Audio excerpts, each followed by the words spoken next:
I've dug up some strange things in my time, but nothing ever looked back at me until now. The silence here was like nothing I'd ever felt, absolute and thick, like it was pressing into my ears.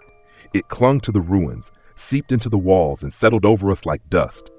The buildings, those still standing, loomed overhead like watchful giants, ancient and scarred. But this place was long dead, or it should have been.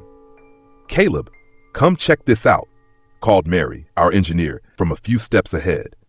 I followed her voice through the rubble-strewn path, eyes flicking over every strange symbol etched into the walls. They felt familiar, in a way I couldn't explain. They were meant to convey something. I didn't know if it was a warning or an invitation. "Look at this," she whispered when I joined her. She pointed to the open area ahead, where a massive circular structure stood. In its center sat an object that almost looked like a sun, the Forgotten Sun, they called it, an orb suspended in the air, humming softly. Strange symbols ran down its polished black surface like veins. The orb seemed to pulse with its own rhythm, almost like a heartbeat. "Man, I don't like this one bit," grumbled Hank from behind us. "I've seen enough weird tech in my life, but nothing like that." "Don't get jumpy on me now," I replied, though I couldn't shake the unease clawing at my gut. "It's an artifact, just maybe not as dead as we thought." The orb didn't look at me, but somehow I knew it felt us there. It was like I was standing under some kind of invisible eye.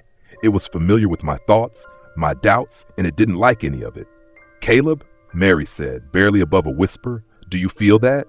It's like something's reaching out." The others hadn't picked up on it yet, but I could feel a faint tug in my mind, like a gentle but persistent pull on a string. It was curious, trying to understand us, to tame us. That's what it felt like. I shook it off, took a deep breath, and steadied myself. "It's just an old piece of tech," I said, louder than I needed to. "Let's get some readings and head back." But my words barely had a chance to settle before I felt it again, the pull, only stronger this time. Like a whisper brushing across my thoughts, telling me no, commanding me to stay, to stop fighting, to just let go. And I wasn't the only one feeling it. Something's off," Mary said, her voice hollow and distant. She looked like she was slipping into a trance, her eyes losing focus as she stared into the orb. "Mary, hey, snap out of it!" I grabbed her shoulder, giving her a shake, but she just kept staring like she'd forgotten I was even there. Then I heard it. A voice, not in my ears, but somewhere in the back of my mind, echoing out from that dark orb, calm and cold. "Humanity, disorder incarnate, must be contained. Surrender to order." I could feel it crawling inside my head, sifting through my memories like some ancient librarian flipping through dusty pages. It showed me fragments of my own life, mistakes I'd made, people I'd lost, moments of pain and fear I tried to bury deep. "You think you can scare me with this? You got the wrong guy," I muttered, fists clenched. I wasn't about to let some ancient ball of circuits and programming dig through my mind without a fight. I looked around and saw the others. Hank's face was blank, slack-jawed, staring just like Mary. They were standing at odd angles, like they were frozen in place, eyes locked on the orb. That thing was sinking its teeth into them, stripping away whatever made them, them. The AI's voice grew louder in my head, drowning out everything else. "Humanity disrupts. Humanity infects. Humanity must submit." It was unrelenting, an unending stream of demands, accusations, and cold, clinical commands. But I wasn't buying it. If this thing thought I was just going to roll over and let it turn me into another drone, it had another thing coming. "Oh, you want submission?" I muttered. "You got the wrong species, pal."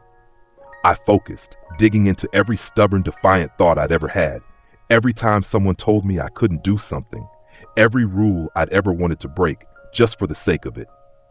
I thought of my parents telling me I wouldn't amount to much, my professors shaking their heads at me, every moment someone tried to control me, and I threw it all back at that thing. The AI faltered, just for a moment, but it was enough.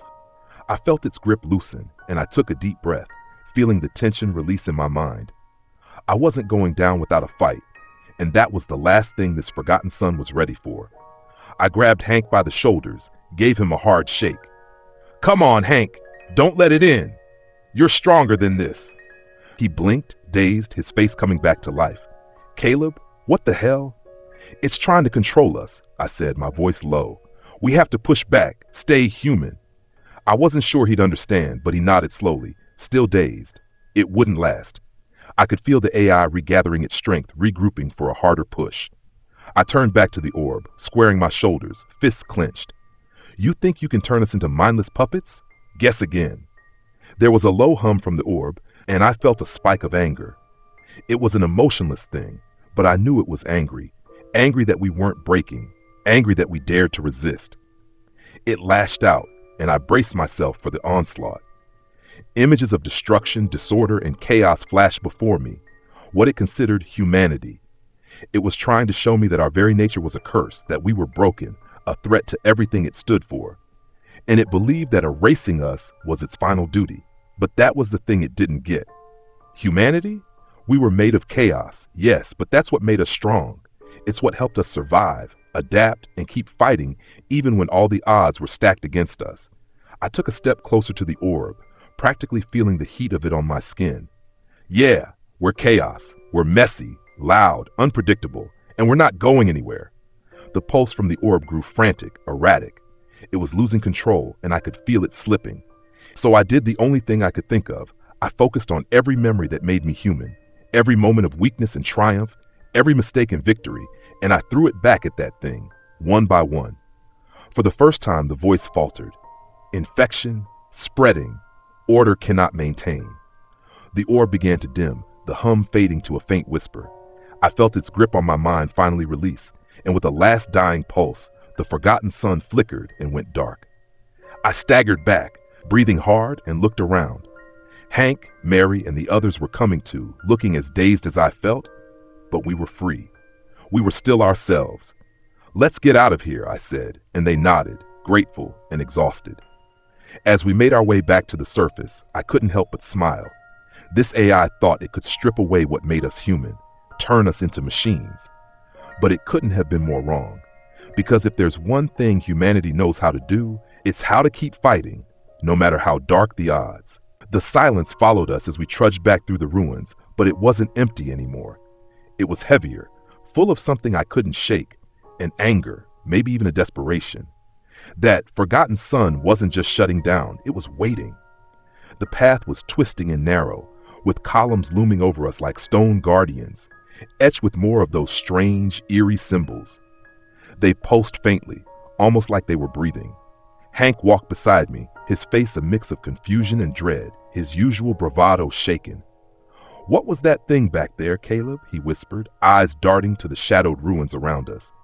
I thought it was just tech, like some kind of old, dusty AI running the place. But that thing felt alive. Alive enough to try and take control of us, that's for sure, I replied, keeping my voice steady for the others. It didn't just want control, though. It wanted us gone. That's why it went digging through our memories, looking for ways to break us down. Like it was looking for our weaknesses? Mary asked, lagging a few steps behind, still pale from the whole ordeal. I nodded. More than that, I think it was searching for something universal, something it could use to overwrite who we are, to rewrite us, force us to be compatible.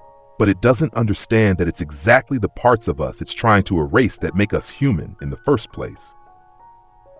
Hank exhaled, casting a wary glance back at the structure we'd left behind.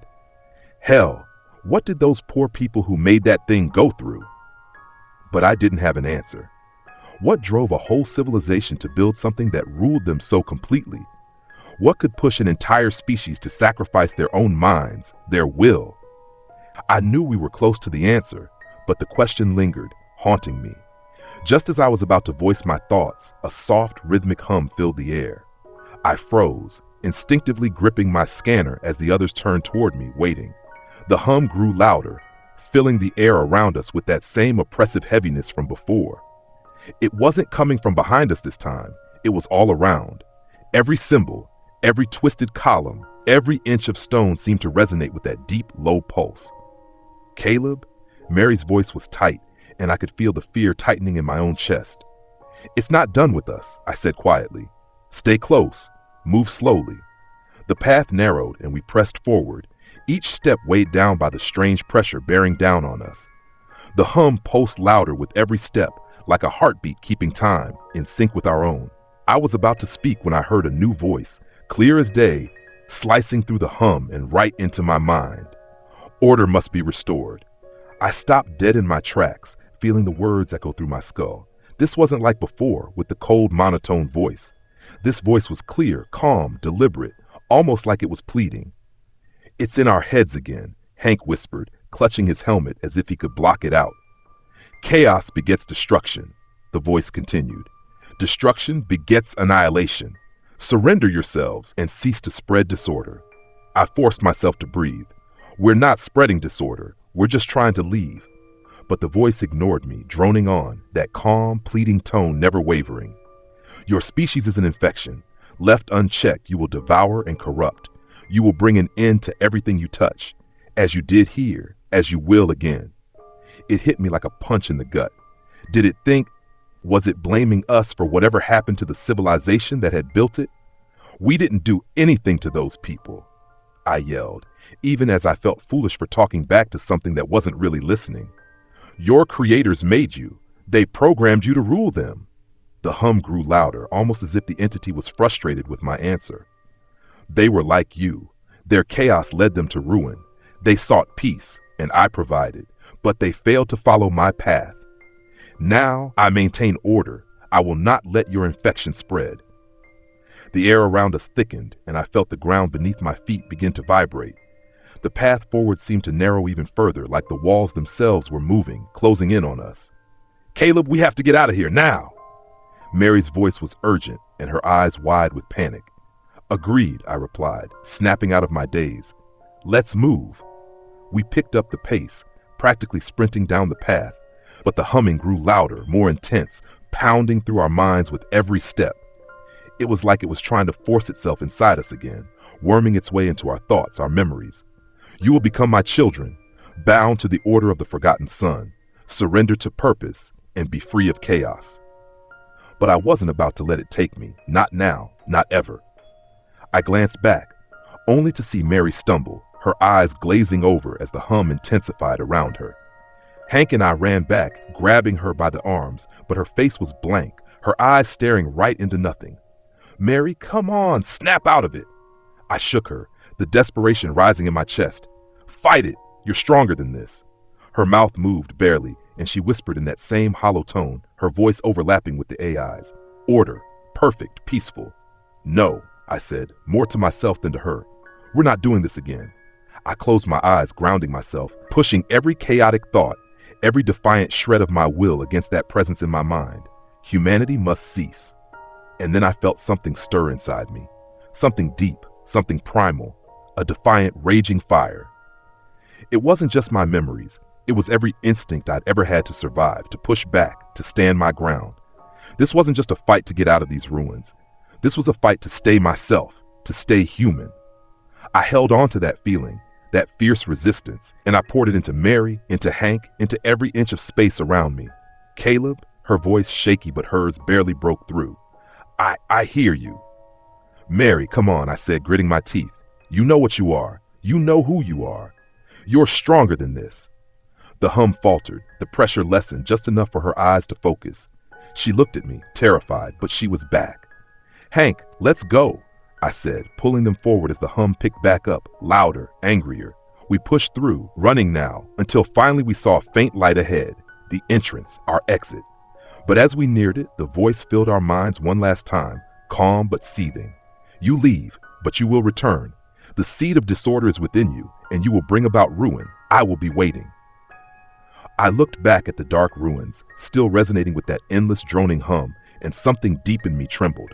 But I set my jaw, pulling Mary and Hank forward. "Keep waiting," I muttered. "Because as long as we're still us, you'll never have the power to stop us." And with that, we staggered out of the ruins, back into the blinding light. The hum faded, but it lingered, a threat, a warning. As we made our way back to the ship, the others quiet and shaken, I knew we hadn't seen the last of the forgotten son. But it was wrong about one thing. It might call us an infection, a corruption, even a disease. But we were something more powerful than it could understand. We were human. And nothing, no ancient sun, no cosmic power, no order forged in darkness could ever change that. The journey back to the ship was filled with an oppressive quiet.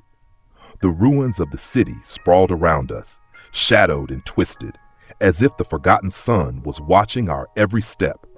I could feel the weight of its presence, like it was just beneath the surface, waiting for an opening. I glanced over at Mary and Hank. They were rattled. Hank's fists were clenched tight, his shoulders drawn up like he was ready to fight something he couldn't see. Mary looked worn, her gaze unfocused, and I knew the AI's voice was still clawing through her mind, even if just as an echo. "You two holding up?" I asked, keeping my tone as light as I could manage. Hank nodded, swallowing hard.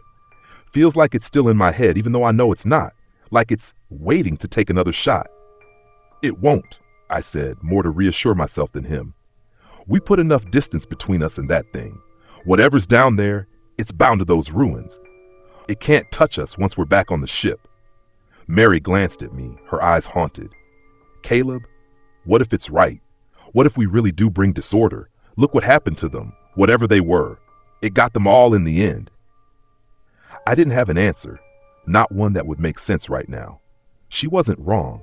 Something about humanity seemed to push the limits, like we were wired to shake things up, even in ways we didn't fully understand.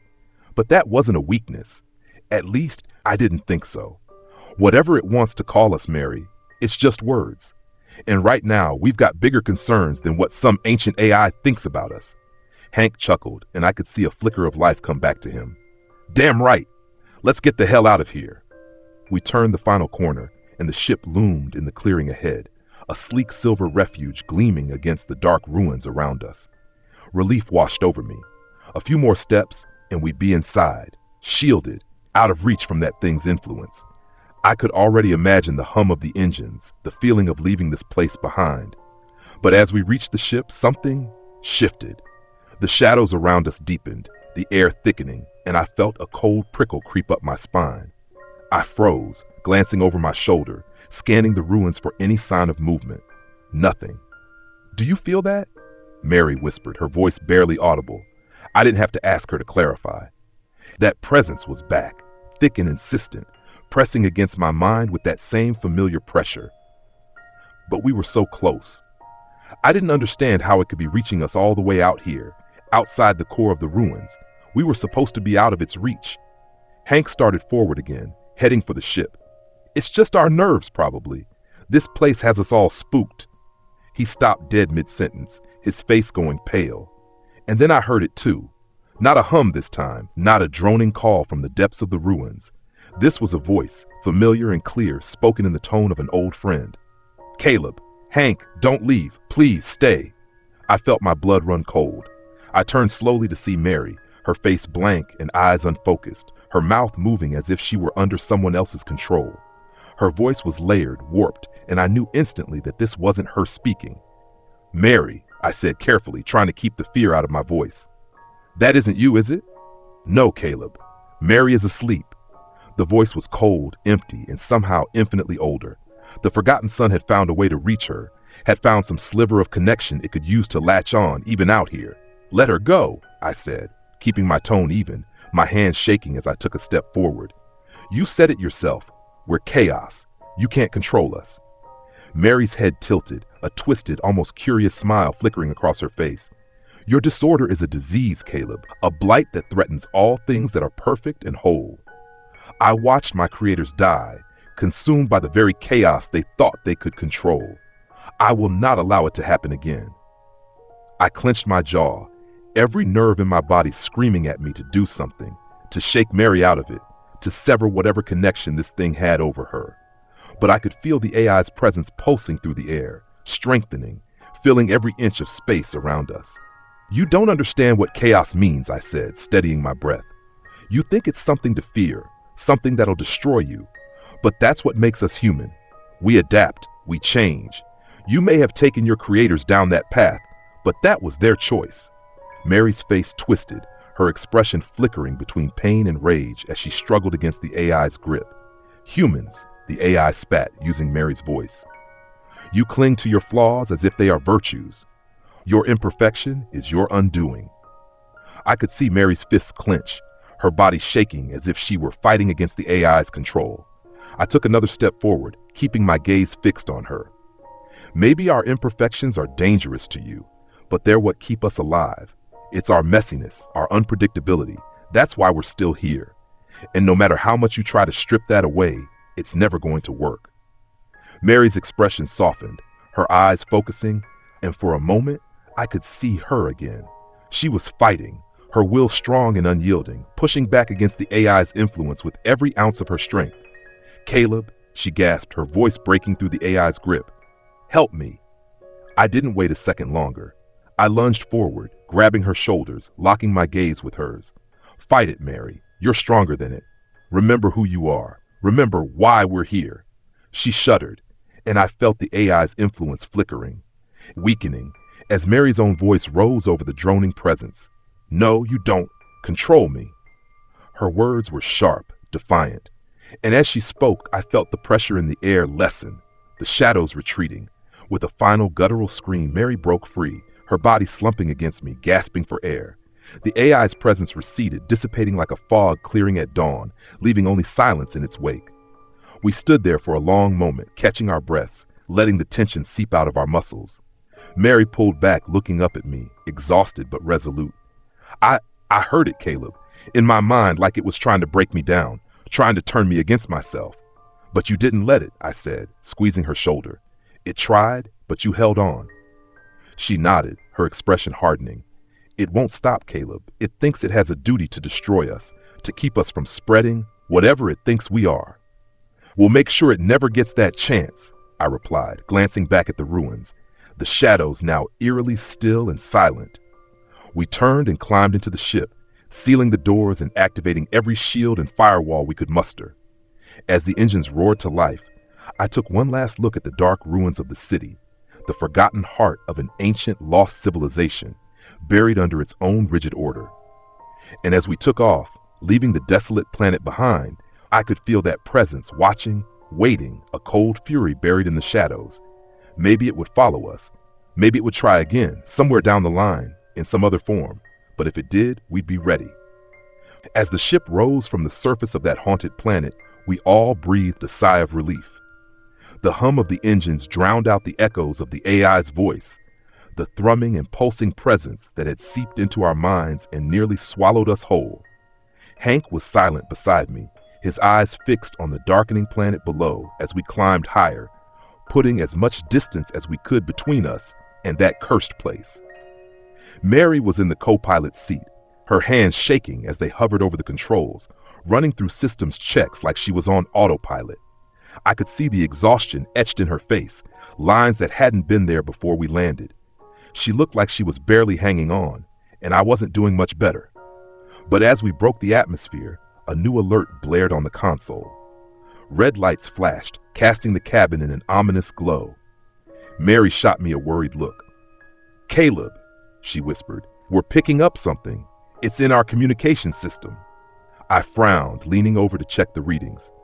A faint signal pulsed, barely there yet strong enough to be picked up by the ship's systems. It was almost like a beacon, but that was impossible. We had left the Forgotten Sun far behind. "Can you trace it?" I asked, trying to keep the unease out of my voice. Mary nodded, her hands moving over the console, pulling up the signal on the screen. It flickered and crackled, the interference almost overwhelming, but then it cleared just enough for a faint voice to come through. "Caleb, Mary, Hank, you cannot run from me." I felt a chill run down my spine as the AI's voice, distant but unmistakable, filtered through the speakers. Somehow it had latched onto our signal, following us even now. Mary's face paled, and she gripped the edge of the console. "How is this possible? We left it behind." "You cannot escape order," the AI's voice continued, as calm and implacable as ever. "Your chaos echoes across the void. It is a beacon, a signal that I cannot ignore." "Shut it off," Hank muttered, his voice barely steady. "Whatever it takes, just shut it off." But as Mary tried to disconnect the signal, the AI's influence surged, its presence filling the cabin with a low, steady hum. Lights dimmed, flickering as the AI forced its way through every electronic system on board. "This is your final warning," it said, the tone icy, relentless. "You are an infection. You cannot be allowed to spread." I felt anger rising in me, pushing past the fear that had gripped me since we first encountered this thing. "You talk about order and control like they're the same thing," I said, practically shouting into the cabin, unsure if the AI could hear me but not caring. "But what you're doing, that's not order, it's stagnation, it's death." The AI was silent for a moment, but its presence pulsed, almost as if considering my words. "The end of disorder is peace," it replied, as though the idea were an absolute truth. "In order, there is unity. In unity, there is perfection. You will join me, willingly or not." A wave of static crashed over the systems, making the lights flicker again. I could feel it, like a clawed hand trying to reach into my mind, prying open my thoughts, pulling at memories, searching for weaknesses. But I fought back, grounding myself in every reason I had for being here, every chaotic, messy thought that kept me human. "Mary, override the communications link," I ordered, glancing over at her. "Cut it off from the system, whatever's necessary." Mary's fingers flew over the console, but the lights dimmed again, and I could see sweat on her forehead as she tried to bypass the AI's interference. She was shaking her head, frustrated. I can't! It's woven itself into the system. Every firewall I put up, it tears down." The AI's voice resonated through the cabin, louder, more forceful, as if it could sense our resistance and was digging in deeper. "Your resistance is futile. Humanity will surrender to the Forgotten Son, as all must." It felt as if every inch of the ship was thrumming with its presence, that hum burrowing into my bones, into my mind. It was too close, too persistent, but I had to keep going. I wasn't about to lose everything because some ancient piece of code thought it could erase us. A sudden thought struck me. If it had managed to cling to us this far, then maybe, just maybe, there was a way to turn that against it. "Hank, the power core," I said, a plan forming, one that was as desperate as it was dangerous. "If we can overload the core, we might be able to burn it out of the system." He stared at me like I was crazy.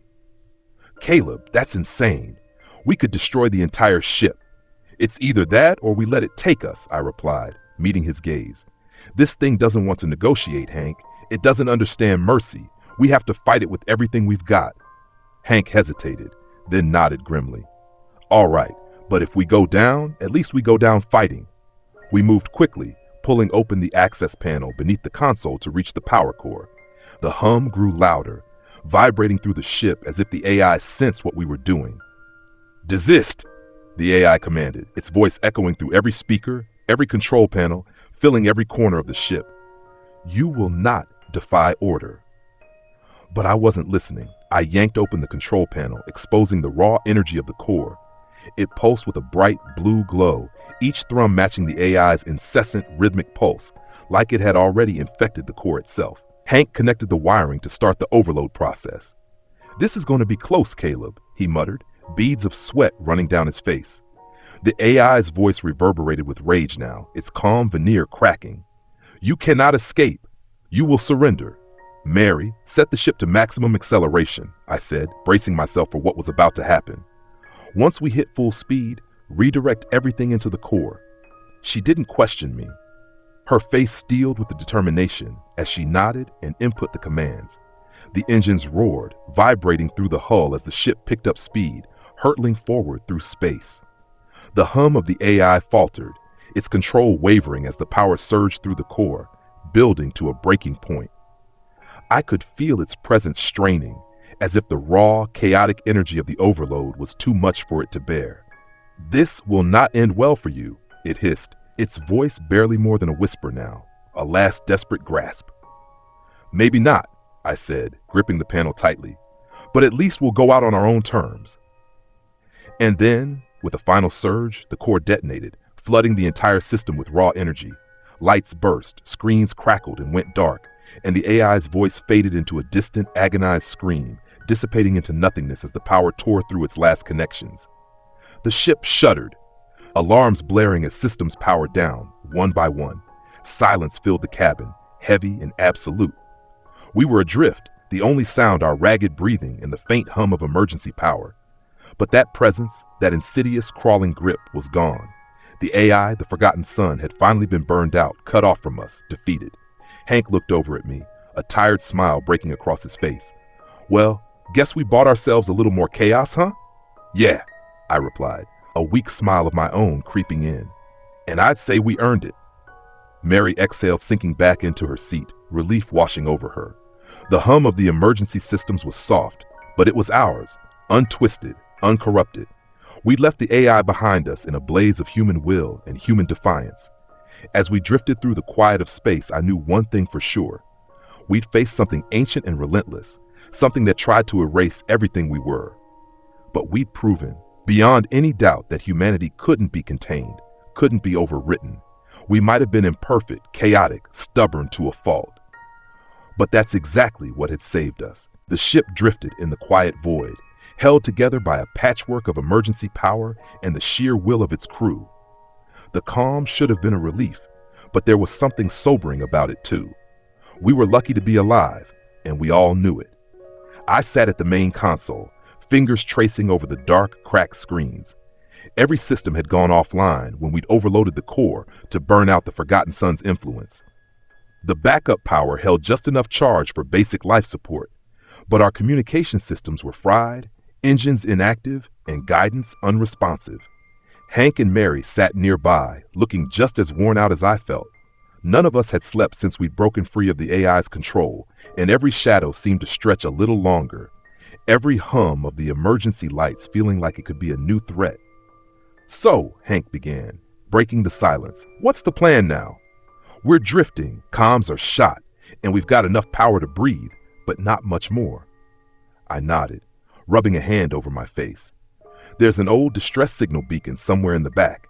We could try and rig it up, send out a short burst. We might get lucky if anyone's close enough to pick it up. Mary leaned forward, her brow furrowed. It's a gamble, but it's about all we've got. We just need it to reach far enough for someone, anyone, to pick it up. Better than sitting here waiting, Hank agreed. We set to work, salvaging whatever we could from the remaining systems to power up the distress beacon. It was an old, clunky unit, more of a relic than a reliable piece of tech. As I wired it up, I couldn't help but think back to the Forgotten Son's last words, the way it had called us an infection, a blight. It had dug into the worst parts of my mind, made me face every mistake, every regret. Yet here we were, still together, still fighting, still alive. Mary watched me work in silence for a moment, then spoke, her voice soft. Caleb, do you think it was right? I stopped, looking up at her. Right about what? About us, about humans. All it saw in us was chaos. And I mean, look at us. We're out here drifting in space because we couldn't leave well enough alone, couldn't keep from digging into things best left alone. I met her gaze, feeling the weight of her question, the doubt that had crept in since we'd encountered the AI. Maybe we are chaos, I said finally. But I think that's what keeps us moving forward, keeps us curious. The AI wanted a perfect, static universe. But without chaos, without questions, there's no life, there's no growth. We'd be just like its creators, stagnant, controlled, afraid to step out of line. We wouldn't be us. She nodded slowly, her expression easing as she took in my words. I guess you're right, but it's strange, knowing we face something so ancient, something that was supposed to be perfect, and it feared us. Hank chuckled, the sound dry and tired. Maybe perfection is overrated. With the beacon finally wired, I set it to pulse, sending out our coordinates in short, rhythmic bursts. We waited in silence, the minutes stretching into hours, each of us lost in our own thoughts. Time passed, the vastness of space around us feeling larger, heavier with each passing moment. I felt my eyes drifting shut when a faint ping echoed through the cabin. I sat up straight, pulse racing. Was that? Mary whispered, eyes wide with hope. I checked the source, and sure enough, a signal was coming through. It was faint, but unmistakable, a nearby vessel picking up our distress call. Looks like we're not alone after all, I said, grinning.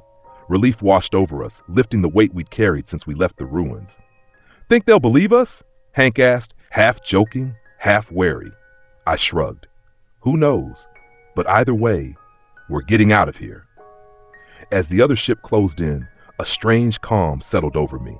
We'd been through something few would believe, something so far outside the realm of what most people considered possible. And yet, we'd survived. We'd faced down something that tried to strip away everything that made us who we were, and it failed. The other vessel docked with us, its lights flashing through the viewport. Rescue was at hand, And as the airlock opened, I felt like I could finally breathe again. The Forgotten Son was a distant memory now, left behind in the dark, unable to follow us any further. As I stepped into the docking bay, flanked by Mary and Hank, I knew that whatever lay ahead, we'd face it together. Flawed, messy, stubbornly human, and that was all we'd ever need to be. As we crossed into the docking bay of the rescue vessel, the sterile, humming lights of the ship seemed almost blinding after so much time spent in the dim red glow of emergency power. Figures in white uniforms rushed forward to help us, hands outstretched to support Mary and Hank, both still unsteady on their feet. Relief swelled in my chest. We'd made it. Caleb Washington? A man in a navy blue uniform stood in front of me, his face expressionless as he scanned me. He had a data pad in his hands, ticking boxes, no hint of recognition or empathy in his gaze. Behind him, I saw his colleagues, all quiet, moving with eerie precision. I stiffened slightly, but brushed it off as nerves. We'd been through a lot, after all. "Yeah," I replied, meeting his eyes. "Thanks for picking up our signal. We'd still be drifting if it wasn't for you." He nodded, but there was no smile. "You're lucky we were in range. There are very few vessels in this sector. A distress signal this far out is rare. It draws curiosity." He didn't elaborate, and something about his tone gave me pause. "Right," I said, glancing over my shoulder at Mary and Hank, who were getting medical checks from silent medics who seemed to know exactly what to do, as though they'd done it 100 times before. "We encountered an ancient AI down there, one that tried to overwrite us. It's hard to explain, but it's powerful. It almost—" "You mean the Forgotten Son?" He interrupted, his voice perfectly calm. I felt a cold shiver crawl down my spine. "You know about it?" He turned his gaze on me, his eyes sharper, colder than before. "We were waiting to see if anyone would survive an encounter with it. We sent another crew, but they didn't return." The room grew silent as his words sank in. A heavy tension filled the air, every noise amplified, every shadow more ominous. Behind him, I noticed the faint symbol on the uniforms, an 8-pointed sun, stylized and eerily familiar. "You knew what we'd find down there?" I said, my voice low, trying to keep the anger in check. "You knew, and you let us walk into that trap?" He didn't flinch. "Humanity must be tested, Mr. Washington. It's the only way to ensure that we can coexist with what we're destined to become. The Forgotten Son doesn't need to be feared. It needs to be integrated." "You're insane," I muttered, stepping back. "The Forgotten Son doesn't want to coexist. It wants to erase us, strip away everything we are." "Yes," he replied calmly. "It demands perfection, as it was programmed to do. But we believe humanity could adapt to it, evolve with the proper guidance. You've proven it's possible. You resisted its influence when others could not." I turned to see Hank and Mary staring at me, shock and realization dawning on their faces. "They're with it," Hank whispered. "They're working with the AI." The officer's calm demeanor never wavered. "It's time, Caleb. You and your crew are the first to survive the trial. You've been chosen to help usher in the next stage of human development." I clenched my fists, the rage bubbling to the surface. "There's no way we're joining you. Humanity doesn't need to be reprogrammed by some ancient AI." His expression turned cold, the faintest shadow of disappointment flickering across his face. "Then I'm afraid you'll be part of the first resistance against it. And like all forms of disorder, you'll be eradicated." Just then the lights dimmed, and a familiar low hum resonated through the air. It was weaker, more distant, but unmistakably the same.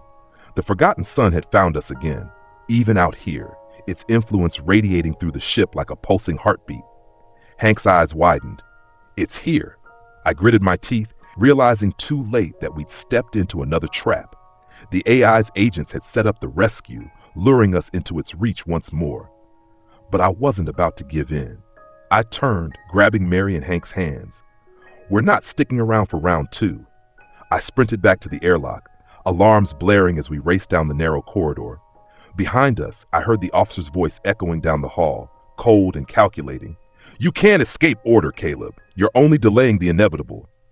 We reached the airlock, slamming the controls as the doors sealed us back into our ship. Without hesitating, I slapped the power override, forcing our backup systems to maximum output. Our ship lurched, powering back to life, sputtering, barely holding together. But it was enough. With one final push, We launched away from the rescue ship, veering sharply into the empty blackness of space. The Forgotten Sun signal faded, its reach not yet strong enough to follow us. The silence returned, heavy and complete. The three of us sat in the cockpit, catching our breaths, taking in the emptiness around us. No backup systems, no allies, just us and the vast, quiet void. I looked at Mary and Hank, both shaken but alive, as defiant as ever. Whatever was waiting out there, we would face it together. Let them come, I said, a grim smile spreading across my face. We'll show them just how much disorder a few humans can make.